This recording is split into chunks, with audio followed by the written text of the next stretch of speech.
پێغەمبەر دەفەرمێ ئەربع من السەعادە، چوار شت هەن هۆکاری بەختەوەری ئینسانن. یەکێک لەو چوار شتانە پێغەمبەر دەفەرمێ صلی الله عليه وسلم المرأة الصالحة، ئافرەتێکی صالح، چاک، دیندار، ڕێک و پێک، ئەوە هۆکاری بەختەوەری ئینسانە.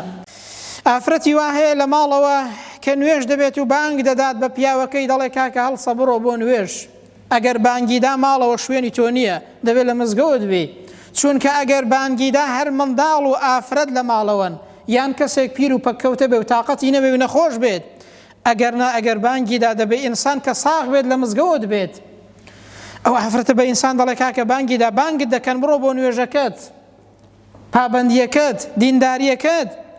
ئەوە پێغەمبەر صلی الله عليه وسلم بە چاکترین شت وەصفی دەکات.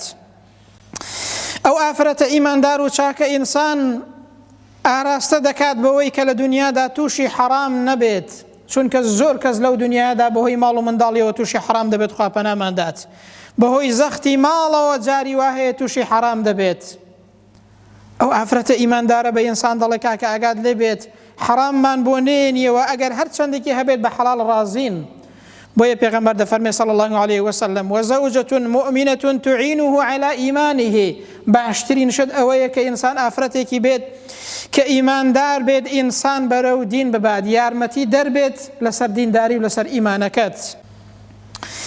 پیاوێک دەگێڕێتەوە دەفەرمێ ئافرەتێکم مارە کرد، کاتێک کە دەچوومە بازار پۆشاکەکەی دەگرتم،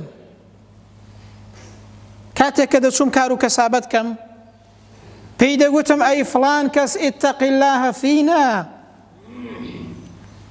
کاکە لە خوای پەروەردگار بترسێ دەربارەی ئێمە، تەنها ماڵی حەڵاڵمان بۆ بێنی و تووشی حەراممان نەکەی.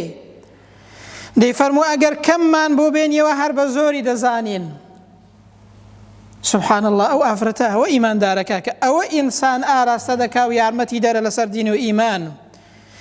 دەیگوت ئەگەر کەمیشمان بۆ بێنیەوە ئێمە هەر بە زۆری دەزانین مادام حەڵاڵ بێت، ئەگەر هیچیشمان بۆ نێنیەوە پێی دەوت بە ڕستن و چنینەکانمان یارمەتی دەدەین کە دیارە کاری خەیاتی و ئەوانەی کردووە یاخود کاری ڕستن و چنینی کردووە، ئەگەر هیچیشمان بۆ نێنیەوە ئێمە هاوکارت دەبین.